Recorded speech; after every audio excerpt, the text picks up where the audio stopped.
I was called to a meeting on the motorway on the M6 services. I bought 2 coffees, then sat down to be told I was no longer a distributor. Did you start off in a garage and then it just sort of built from there? Do I take another product range on as a distributor, or do I try and create something different? Was it just trying to convince, getting people on board with it? Or, I mean, how long did that process take? And that's what I did. I was on the road, seeing barbers, seeing salons all day long. We built it up to a sizable, successful business. The concept makes sense. But yeah, no. I'm excited. I'm looking forward to this. I'll just wait for that to finish. I've been looking forward to it all weekend, to be honest with you. Because I know it's been like ages in the sort of making of it. So first off, I'll start off all that saying, can you introduce yourself and what your role in the business is and what the business is? Yeah, my name's Dennis Bell. I'm the founder and managing director of Your Brand Hair Products. Sort of to start off then, because I know you spoke to me about this like a few times before, every time we've chatted in like the meeting room and stuff.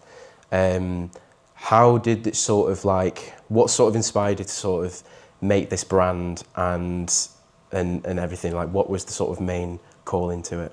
Yeah, so I started in a hairdressing business as an independent distributor for 2 professional product ranges, one called Joico, one called Fudge. I worked for them for 8 years, and in their wisdom they decided they didn't want me anymore. They got rid of me.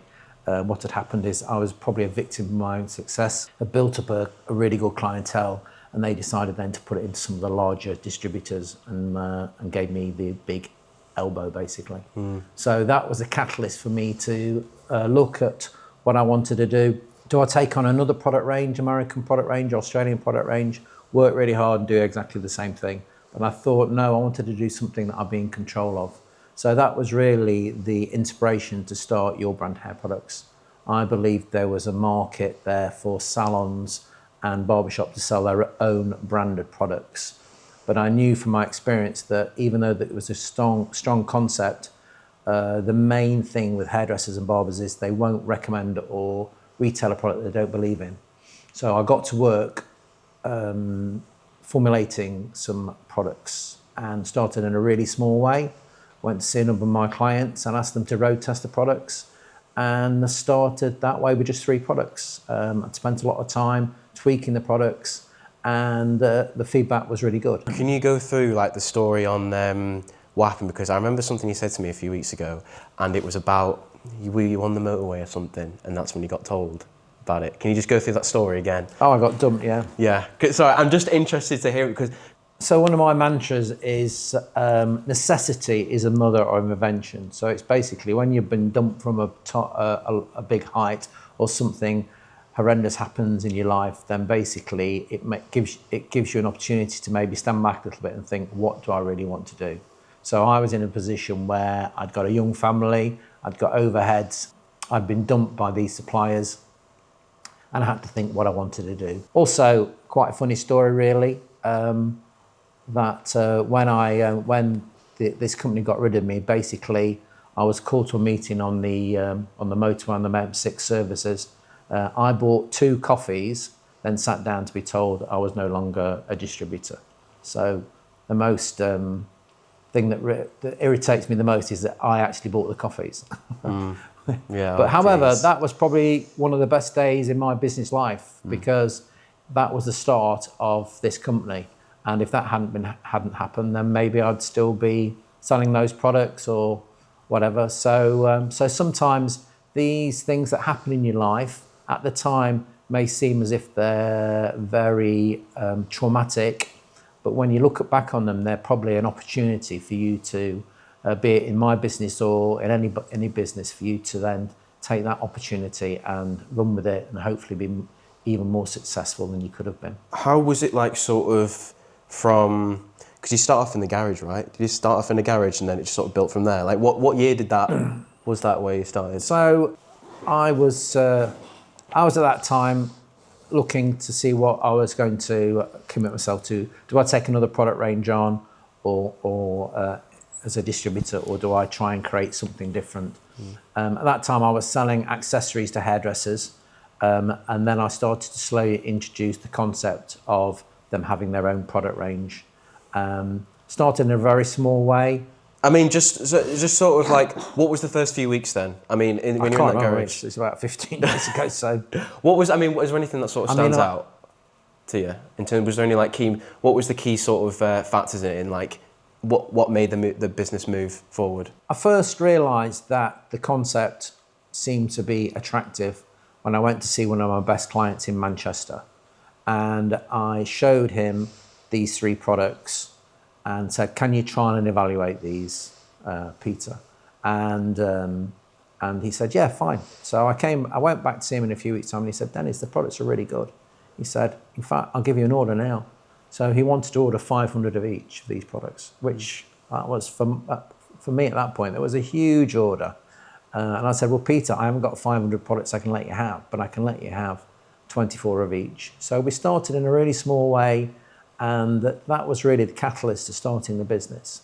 And also I respected this hairdressing salon in Manchester. They were using top products from big professional manufacturers. So when he turned to me and said, "Dennis, these products are really good," that was very motivating for me. So that was really probably one of the watershed moments for Your Brand Hair Products too, for its inception. I'm thinking, yeah, I've got a product here, I've got an idea here.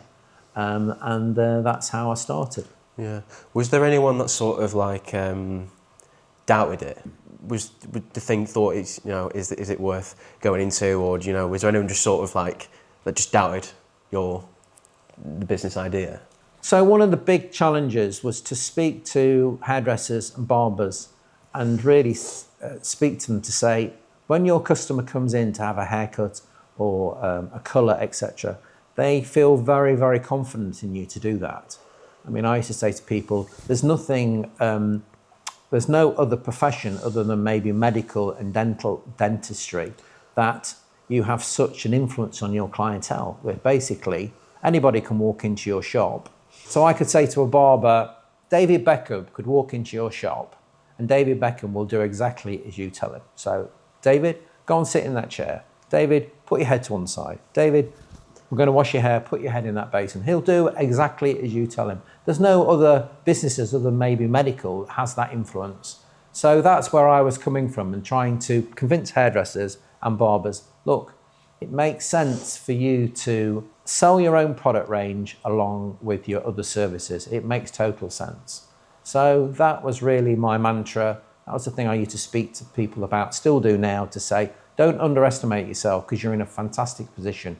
You're in a position that a lot of businesses would really envy. What would you say is like the sort of hardest part? What was the hardest part in the beginning?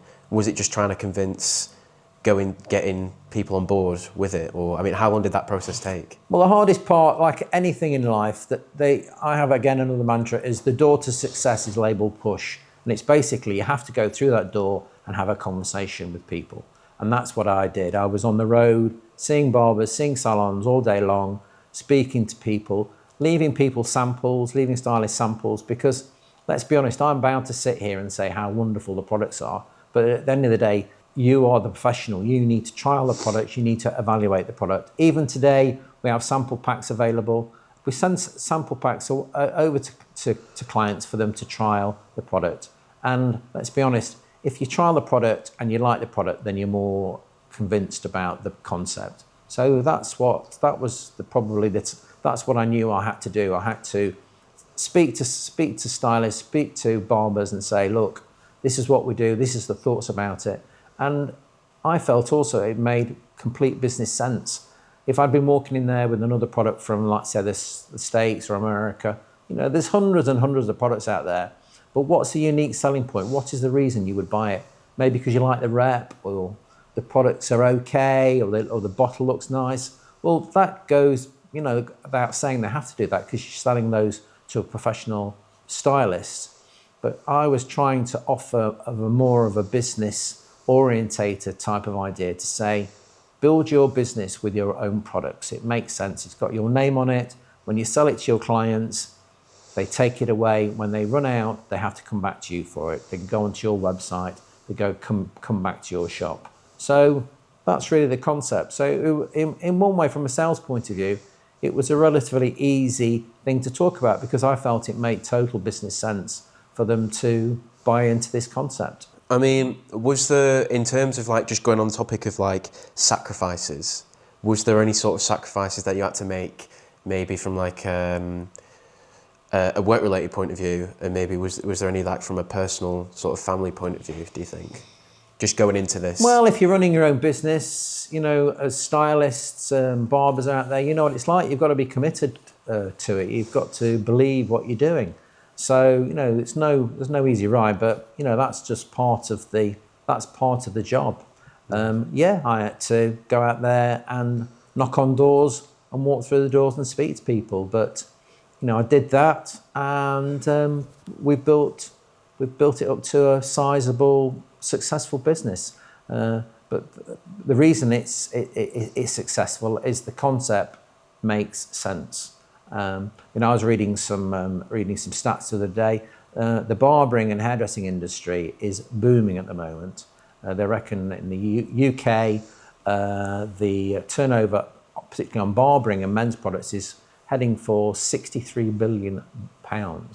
So if we just get a small amount of that would be great. But there's a big market out there, and I think barbers and salons now have an alternative. These brands are out there, they're great, they're good brands, the products perform, but is it actually helping your business, or are you building their brand? So we would say you've got an alternative now. You can speak to us and we can create your own brand for you. Just like on the topic of the brand itself, like its name, the Your Brand Hair Products, like was that something that was always at the start? Or was it something that came later, or what was the process in like getting that name and just sort of saying like this is what it's going to be called? Yeah, the name was just self-explanatory. Your Brand Hair Products, so that's exactly what it is. It's Your Brand Hair Products at the end of the day, with your branding on there, your name on the pot or the bottle.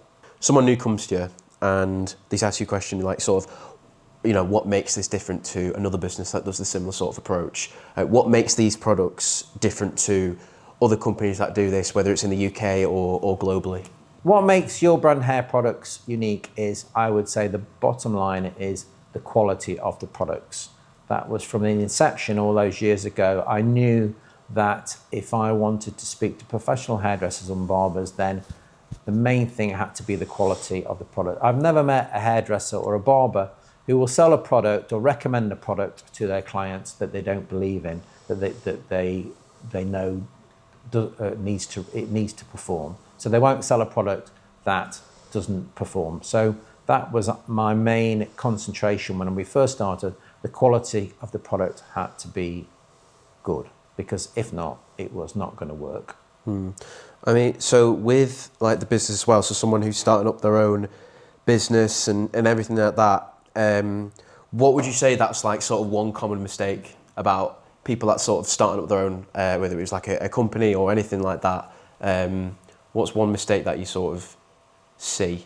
I mean, one of the things I'd say to new businesses is that you need to look at your business not only just about cutting hair, it's offering a whole variety of things to your clients. And one of the most important things is recommending hair products. Because if they're not going to be buying them from you, they're probably going to be buying them from a retail outlet, be it the supermarkets, chemists, etc. But barbers and salons are in a unique position that they can actually recommend the products, the right products to their clients. The alternative is the client walks into a supermarket or a drugstore and buys products off the shelf. They don't get any advice. They're not really sure what they're buying. 9 times out of 10, it's not really the correct product for them. So, from a business point of view, you're not only there to cut hair and make the client feel brilliant, but also offer them advice on when they leave your shop to how to maintain and keep that really fantastic haircut in prime shape. In terms of social media, so because it's, in my opinion as well, because I'm the one that sort of deals with it a lot within the company and stuff like that, how important do you think it is to the success of the business? Because, I mean, how did you sort of start off? I mean, because I imagine it's like over the years, it's become sort of mainstream in terms of marketing. How would you say? Well, when I started, there was no, social media wasn't as big as it is today, of course. So the main connection for me to see our clients was to actually call on clients and walk through the door. However, that's changed now.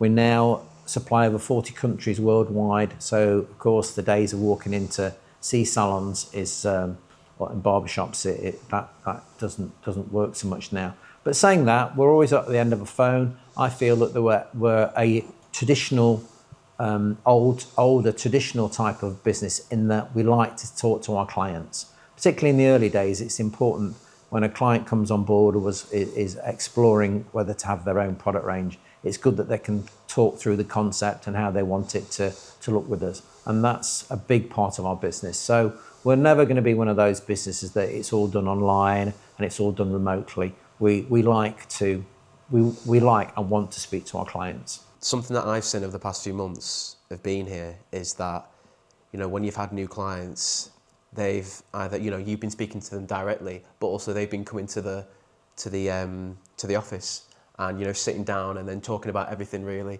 So that's something I've sort of seen that I think works quite effective, because I think there's nothing better than sort of in-person interaction really. How would you build a loyal customer? I mean, we're in the Huntsman today with Will, and I think we've done a lot of stuff with him in the past few months. So just using that, maybe that as an example, or other people you can think of, building a loyal customer, what is that to you? Yeah, it's important we have a close relationship with clients. We do realise though that barbers and salons are very busy people, so they can contact us in various ways. They can email us, but however, if they want to speak to us or there's something that they need to have a conversation about, we will always be there on the end of the phone. So some of our clients who are abroad, let's say the United States, so there's a bit of a time difference, then we can organise a call maybe later in an evening. Just going back to it then, so, someone new came to you, someone brand new, and you wanted to stay loyal to them, and you wanted to make sure you're doing a good job for them. What would keep them coming back? It's the product. It's the quality of the product, yeah, isn't it? And it's going on that. Something that you mentioned just then that sort of relates to this question is sort of building a team. So how long did that sort of take, and what's the sort of key figures that you need to make sure that it's going to be a successful business? Like, how would you build a team in your opinion? So as the business grows, then you put things in place, and as the business grows, we've got now 25 people, we've got a great team. How would you sort of stay, what would be the advice to your younger self when you're starting this up? And what points have you learned from? What have you learned from? See, I don't analyse that, Elliot. I don't know, just... Because to me, it'd be something like, you keep going and don't let the sort of failures get you down and stuff like that. Because I imagine there's been, with every business, there's probably been a few failures and... Oh yeah, well, it's hard. It's not been easy, but... I would say look at the bigger picture. Believe in what you're doing, and tomorrow is another day. You've just got to, keep motivated, keep focused. You're going to have bumps in the road. Is what happened. That's life, basically. Nothing is going to be straightforward. Somebody had this analogy to me that when a plane takes off and flies, thousands of miles across the world, it doesn't go in an exactly straight direction, because there'll be winds coming from one side, and the pilot will just alter the plane back on course. And I think it's the same with life and business, that sometimes things happen to you, but you've just got to reset and then just keep on that keep on that journey, and just believe in what you're doing, and work hard. Well, just going back into the curl cream then, because that's something we launched about 3 months ago. How's that been doing then, in terms of from a business perspective? How successful has it been? The curl cream has been one of our biggest selling products since it's been launched, and as I said, I still get a real buzz when I get fabulous feedback about it. I was in actually a hairdressing salon, strange enough, a few weeks ago, and the owner, she was selling a number of really high-end professional products. I won't say which ones they were, and was selling a curl cream by this real top Swedish company actually, and her client had tried our curl cream and said it's a better product. She said it's fantastic, and this is a lady who'd been using this other curl cream for a couple of years. So that was such a big thing to hear. That it was so exciting to hear that our product was competing with some of the best products out there on the market. And that's still really motivating and still very exciting to hear.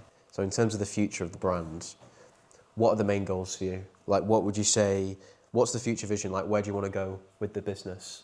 I am very committed as a business owner to the professional hairdressers and barbers. And I think over the years, they've had a bit of a raw deal. Well, they've had a massive raw deal from the manufacturers, because the manufacturers want it both ways. They want you to sell the products, so-called professional products, but then they want to sell it to internet suppliers, look fantastic, you know who they are, being discounted, etc., etc. So we are totally committed to professional hairdressers, and I feel professional hairdressers now have got an alternative to the big brands there. I feel that what we offer to barbers and hairdressing salons can make a massive difference to their business.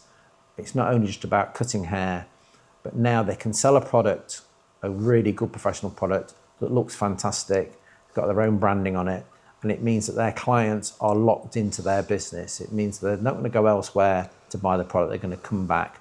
And that can be very powerful and can be very profitable for businesses. So I would say look at the big picture. It's not just about cutting hair, but you can have a sustainable part of your business through products that's going to be making profits for you. Someone new watching this right now, they're thinking of investing. What would you say? What's your pitch to them? I would say it's ultimately up to you. I'm not going to tell you that this is what you've got to do. Trial the products. Hopefully the products come up to your professional standard, and if they do, then it makes business sense for you to be offering your clients your own product range, because it has so many benefits. The alternative is you either don't sell products, or you sell products that your customer not only buys from you, but they can go on the internet and probably buy them cheaper. So I still believe passionately that hairdressers and barbers can be offering their own product range, and it can have a big impact on their profits at the end of the year. So in terms of just coming on board, what stages do they go through? What's the steps? I'd say go onto our website or give us a call. The first step is always to trial and evaluate the products. As the owner of your brand products and the founder, I'm going to say how wonderful the products are. But look, you're the professional. I would suggest have a sample pack and trial the products. Hopefully you'll love the products. And if you love the products, then speak to us and we can quite happily work out an order. You don't have to take all the products, trial the products and use the products that are going to be suitable for you. What is your definition of, and I'm quite interested to hear your answer to this, what's your definition of success? What success mean to you, like right now? That's a good one. I suppose what motivates me now is really for Your Brand Hair Products as a company to fulfill its potential. There's lots and lots of salons and barbershops out there that are discovering us and are realising that what we offer does make business sense for them. So it's that's very motivating. We get lots of inquiries now from all over the world, America, Canada, all over Europe, and to see a barbershop or salon join us and see their order sizes growing every month, every quarter, that's very motivating. And yeah, that's quite satisfying to know that we're offering something that can help their business grow. A new branch in America, do you want to touch on that? So Your Brand are always looking to the future. We are at the moment just incorporating a business in North America, in Florida. It's going to be based.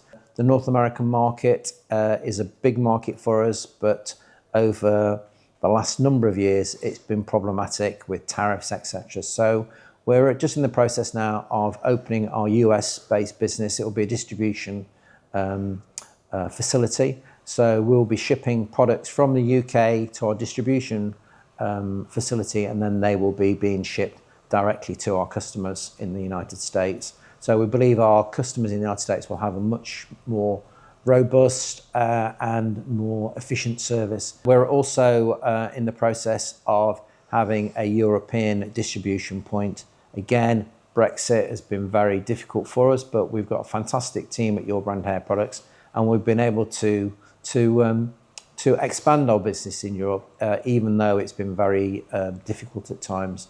So our next stage is that we're having a dedicated distribution point in Europe, which will make, again, things a lot less complicated and hopefully frictionless type of distribution. So again, that's very exciting for us. So we're always looking for opportunities and areas that we can improve the business. We believe that the American situation or American facility and also the European will help our customers, and we'll be able to offer them a better service. Balancing your life and business, because obviously you go out, you like play golf a few days. So yeah. I mean, how is that? Well, the last few years it's been easier, but before that I was just on it. Yeah. And I don't think there's any easy way. So no point saying. I mean, maybe people these days are not as what's the word? Not as committed, that they feel that they want a better work-life balance, and that's great. That's fine. But you know, you get out what you put in, don't you? Yeah, yeah. So you need to put in the hard yards to enjoy it, hopefully, as you get older. Well, I was going to say, it's like something that I found interesting. But you know, like we do, you're an employee, you work for us. It's not your own business. If it's your own business, then maybe you would be saying, right, I'll work 15 hours a day. Yeah, I mean, in terms of just going back to the drive of it then, so obviously, maybe might say, obviously, people your age, you know, they like to sort of have a bit more of a lot more down periods now. What drives us? Well, the reason I keep, I haven't retired. I could have retired, I presume a lot of my friends are retired, is that I love the business, and I've got a fantastic team who I work with that are very motivating. It is, I could say, a lot of my friends are retired. That's probably appealing for them, but I'm not quite ready to trundle off into the sunset and just hang my boots up. Probably acknowledge more now as I get older that I work with a really good team, and I would, if I was not working, I would really miss that. And also I still have a burning desire to fulfill the potential of your brand hair products, and I think the concept is great and it makes sense, and I just want to spread the word. How big has the last few years been in terms of because you've moved offices, for example, to get sort of bigger warehouse? How successful has the last few years been for the business? Yeah, the business in the last few years has been very successful, and that's down to the people who we work with. They've helped us to scale and grow the business, and also down to the quality of the products that we offer to people. It's quite satisfying sometimes, particularly if I'm in the warehouse or in the offices on my own late at night, just to look around and see what we've achieved. And it's not me, it's the team round me. So undoubtedly, in all businesses, it's the team around you that make the business, and I firmly believe in that. Without that, we wouldn't have been as successful as we have done. Yeah. I feel there's still a long way to go. There's lots of exciting things that are happening. We're still sometimes a bit of a well-kept secret. There's not as many people out there who know about us or who could do. There's great opportunity for us in America and also Europe still to expand the business. So yeah, when my relationship with the other professional hair products finished, when they basically got rid of me, I used to smile and think it wasn't being dumped by them. It was more like being thrown down a cliff face. At the time, it was very traumatic. However, when I look back on it, that was probably the best thing that ever happened to me. So I think in business and in life, sometimes these things happen to you, and at the time it can be devastating. However, sometimes, it's an opportunity. It's an opportunity for you to go and fulfill your potential that perhaps you weren't doing beforehand. So yeah, that was a watershed moment in my career, but it was probably the best day of my career when that happened. When I went and bought the coffees on the motorway and was told, Dennis, we no longer want you anymore. That was it. So yeah, but that was a good day really at the end. Yeah. How does it make you feel when you see a sort of business that's started off not as obviously quite underdeveloped maybe, and what's it been like maybe seeing a business grow when collaborating with you? What's that sort of been like? So yes, it's very flattering. Sometimes I was in London a few weeks ago, socially, I wasn't on business, and I was going down one of the main streets in Soho, big barbershop there, and in the window was their own range of products which we supply, and that's great. That's a great feeling to see that, and it's great to think that we're part of their success. I've been out and about and seen our products in barbershop windows or salon windows, and yeah, that's very, very flattering and very empowering to see that. What advice would you give to someone who's scared to start their own brand? Well, I think if you're thinking of if you're serious about your business, then undoubtedly retail is very important, and it's a growing market. And as I said, hairdressers and barbers are in a unique position that your clients want to know the information. They want information about how to look after their hair. So I would suggest that trial the products, evaluate the products, and then decide which products you want. Speak to the office, speak to my colleagues, and they'll go through the concept with you. And it's a great opportunity because it's not only about selling, doing haircuts, etc., etc. It's also about those little add-ons, and those little add-ons can be very profitable at the end of the day, and helps to pay your rates, your rents, your overheads. So yeah, don't underestimate retail, and recommending products is important, and it's going to get even more important in the future.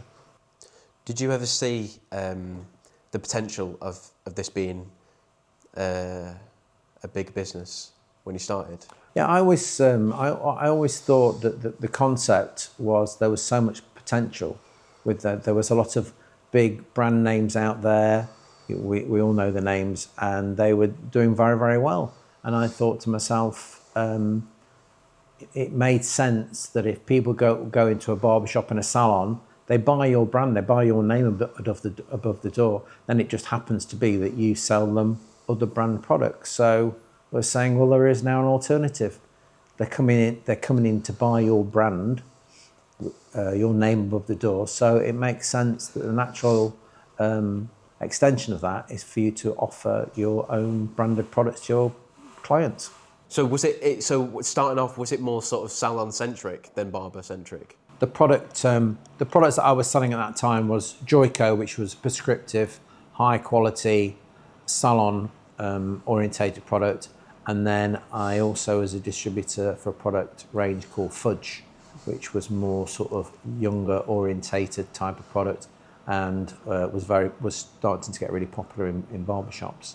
So that was my background. So I knew which were their bigger sellers, and that was probably the inspiration initially of what products I should be offering to clients.